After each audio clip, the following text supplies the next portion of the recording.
So, Sam, first of all, thank you for giving me some of your time to do this interview. It's an honor for me to be at the Sassuolo Calcio training ground and share this conversation with you.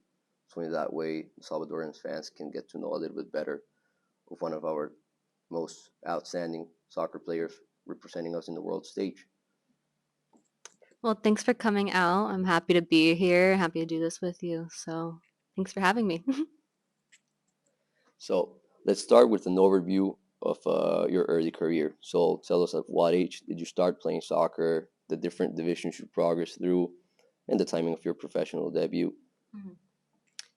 Yeah, so I've been playing soccer for as long as I can remember. I have two older sisters who both played soccer as well. So for as long as I can remember, I've always been around it. I was always at their soccer games, at their practices. So I can't really say a specific age, but since I was very, very young, and I just fell in love with it by being around it so much. So I played club for Real SoCal in Los Angeles, which where I'm from, and from there I played in high school, and then from there I went to University of Notre Dame, where I played for 4.5 seasons, and I absolutely loved it. Missed the college days, but that was a very special time for me, and then from there I got drafted to Chicago Red Stars and spent 2 years there playing professionally. And then after, I guess last May or so is when I made the jump over here to Europe, and I've been here in Sassuolo since. And so it's been a pretty crazy journey. It's taken me a lot of places, but I've loved everywhere I've been, and I'm excited to see where it keeps going from there. At least in males football and soccer, like there's this gap between the MLS and the European top leagues in terms of quality of the teams, youth development systems, the competition they play in, etc. It's like so being a player that has competed professionally in both the US and Europe, would you say the differences are as pronounced in women's soccer between both regions as it is in men's, for example? I can't speak too much on the men's differences, obviously, for obvious reasons, but I would say that there definitely are some differences playing as a female in the US versus here in Europe. One of them is just the style of play and style of football between both leagues, but I think everyone kind of understands that. I think the US, it's a lot more about the physical side of the game. And yeah, and here you have to be a lot more technical and tactical, while also physical. And I mean, I think it's been really nice to have the opportunity to play and see both sides of it. Obviously, I grew up playing in the US system, so I'm comfortable in that. But I think when I came over here, it really pushed me to see a different side of the game. And I think I think here in Europe, and I mean, I've only seen Italy, but it's definitely in like the early growing stages of football for females, and I think that's super exciting to see and be a part of. But I mean, for what I've seen, it's already so good, and I think compared to the U.S. also, like I think they each have their own kind of challenges too. But it was also super exciting to be a part of large crowds there and play in front of 20,000 people and things like that. So you got to pick and choose like what you want. But I think both have been super, super awesome. So now moving to the national team topic, tell us about your journey with the national team. How did it unfold? Who contacted you first? What were your thoughts when the national team staff contacted you, and how did it felt to when you wore the jersey for the first time? Yeah.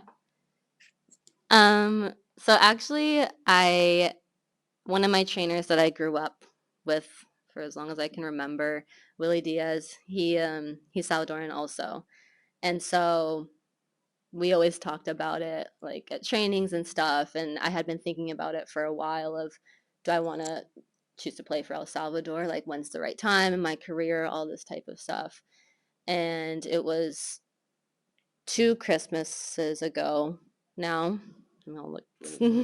Yeah, exactly. Um, where I had like a serious conversation with him, and I was like, I think I want to do this, and I want to play for El Salvador. I want to represent El Salvador, and at the time, I also had family in the U.S. from El Salvador, and I got to meet them and everything. And I think that was kind of like the extra push that I needed. And so I told Willie, I was like, okay, I want to do this, and I don't know who he knows, but he knows some people, and he made some calls. And next thing I know, I was talking to Coach Acuña, and then I was getting my papers, I was getting everything I needed, and had my flight to El Salvador, and I went to camp, and then the rest, I guess, kind of history with that. But and then to be able to wear the jersey for the first time, it was a surreal moment. My first game was in Los Angeles, my home, and I think that was a very special, special moment of my career to have all my family there, have Willie Diaz there at the game, to be able to qualify for the Gold Cup and kind of make history with El Salvador in this one game was a pretty crazy moment. So I just felt like an immense amount of pride, and I just knew when I was putting the jersey on that like I had made the right decision in that moment. Um, and I'm so happy that I did. Okay. So we all know about the lack of, infrastructure and that it's in our country, in El Salvador, in our soccer. But based on your experience in the national team and the times that you have been to El Salvador, what realistic improvements can be implemented in the short term based on your criteria? I think for short term to kind of just help us grow as a team, I think one of the most important things is just kind of consistency. Um, I don't think we need to ask for too much, but just to kind of have that security that we're gonna be with our team, we're gonna be able to train as a team and grow as a team together, and kind of have that consistency going forward, is something that I think is pretty reasonable. Um, so yeah, we'll see. So yeah, now that you touch that topic, in the women's team, we're on an impressive streak of good results, and great momentum. The fans are truly connected, engaged with the team. Mhm. But in the end of 2024, you had no activity in the last international breaks due to the federation's, I would say, lack of commitment or lack of organization. So, how does this hindrance affect the team in view of this year's objectives? I don't think that this hindrance has affected our objectives. I think our objectives and our goals remain the same. We know what we want to do as a team and where we want to go as a team. Was a bit of a setback to not be able to see our team for the past 7 months or so now. Um, but again, I think going forward and the times that we're going to have going forward as a team, we know even more now how important and how valuable that time is going to be together. And um, I think it's just going to make us focus that much harder when we're together and really be intentional about what we do with the times that we do have. So our objectives are the same. We want to win. We want to grow as a team, and that doesn't change whether we had camps the past 2 times or not. Okay, so Coach Erika Acuña has been doing an outstanding job with all the female divisions in El Salvador. So, how would you describe him, and how do you rate his influence in the growth of Salvadoran female soccer? I would describe him as a very intense coach and person. Um, but I think you kind of have to be in this role, and I think he knows how to use that intensity to bring out the best in his players. So, I mean, practices are intense and everything, but he also has a side to him that he supports us and he knows what we can do. And I think that's very important to have from your coach. And like even while I've been out here, he's been very intentional about watching games and keeping up with my career out here. And I know he's like that with all the girls on the team. So that goes such a long way. And I mean, you can just clearly see how much of an impact he's had for female soccer in El Salvador, and just the results all the female divisions have had is super exciting in such a short amount of time. And I'm excited to see where that continues to go under him. And you see like our 17s doing so well and everything like that. And it just shows his commitment to us as female players in El Salvador. Uh, and so a lot of that success is thanks to him. So you have had an immediate impact in the national team and here at Sassuolo as well, earning a starting spot real quick, providing goals and assists.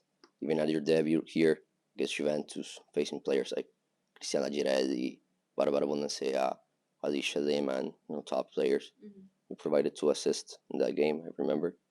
So, one assist, maybe, I don't know. If you watch the video, it's a little, but a goal at least. you participated, in Yeah. your team's, goals. So, and a great goal against Lazio too. That has been one of the best goals throughout this Serie A Femenina this season so far. Yeah, Thank great, you. great individual goal. Yeah, sure.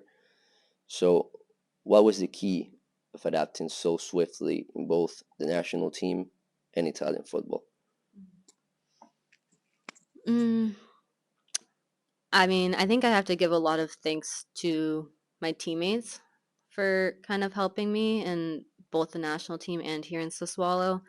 I think at least for the national team, I was a little hesitant to see what it was going to be like and see how I was kind of accepted into the team, but I've always said that they accept like with open arms, and it was so easy to come into the team and feel like I can be myself.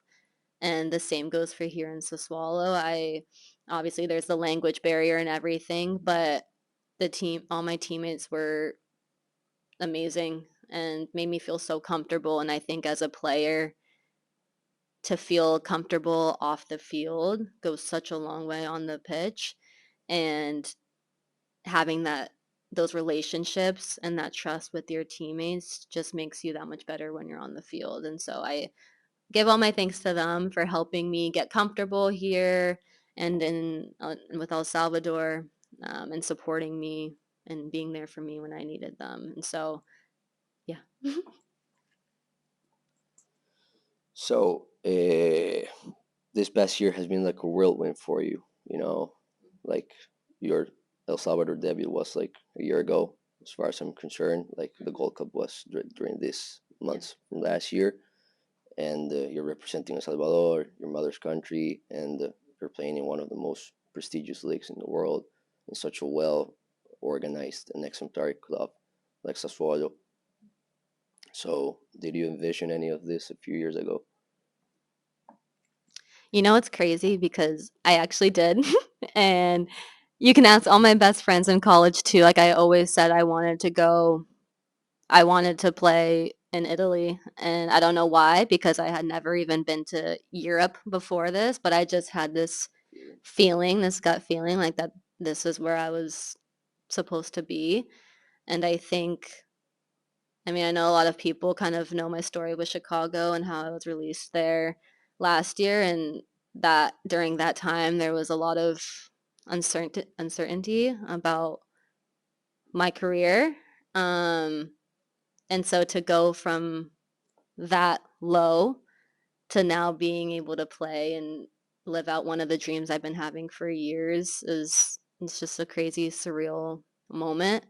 Um, and so I now heavily believe in manifesting everything and what you speak and what you put out into the world and making that happen. And so this was kind of something I envisioned, and it's just kind of crazy that it all happened. So, Sam, you were born and raised in a country that's a powerhouse with female soccer. We're talking about a nation that has been four-time world champion, like the U.S. You grew up watching players like Alex Morgan, Hope Solo, Carly Lloyd, who inspired a generation of girls like you who wanted to become soccer players. Now, do you think that this generation of Salvadorian players, like Samantha Fisher, Brenda Seren, Juana Plata, Idalia Serrano, Daniel Fuentes, among others, can have a similar influence in the next generation of Salvadoran girls that want to become soccer players and maybe represent our country in the future? I mean, absolutely. And I think even just knowing them, all these people that you mentioned, like as people, I think as um, inspirational leaders, I guess you could say, like they are some of the best people I know, and I think that's almost even more important um, than what they do on the field. And I think that with the growth of Salvadorian football on the female side, being so new, it's exciting to maybe be one of those people that young girls can look up to, and I think that comes with a lot of responsibility, but I think we're up for the challenge and we want to do that and we want to help grow female soccer in El Salvador and give girls something that they can look up to and want to aspire to be. So, football or soccer, it's, the sport that we live and breathe in El Salvador. We're very passionate about the sport. And we're all born with this dream on our hearts, and that is to one day return to a World Cup. You Lately, the hopes of Salvadoran soccer have been carried out by our female national team to give us that joy we haven't tasted in decades. Like, is it safe to say Samantha Fisher's biggest objective or dream ahead of her career would be qualifying to a World Cup with El Salvador? I mean, absolutely. I think for every player, their goal and their dream is to play in a World Cup, and I know how important it is to me and my teammates, but also how big of a moment that could be for El Salvador as a country. And I think that's something that motivates us and definitely is something that we keep in the back of our minds every day when we're training, especially when we're together as a team. So that's definitely our goal in these next years leading up to the World Cup. So, just to wrap up this interview, we're just making three quick questions, fast. So, who's your footballing idol? Like your idol, your player you admire the most? Growing up, my idol was Messi. Um, and I think right now on the female side, my idol would be Aitana Bonmati. Okay. Next question. Do you enjoy more a goal or an assist or maybe a tackle? I don't know. A goal. Okay. The last one. This one's tough. If you had to pick your foodie soulmate, would it be American burgers, Salvadoran pupusas, or Italian pasta? Oh my gosh. So that one. Pupusas. And I've been missing them because I haven't had them in a while. I had them when I was home for Christmas, but I want a pupusa from El Salvador with the cortizito and everything. Thank you very much, Sam, for this space and for giving us some of your time. And we hope the best for you and for the team. Thank you. Thanks for having me.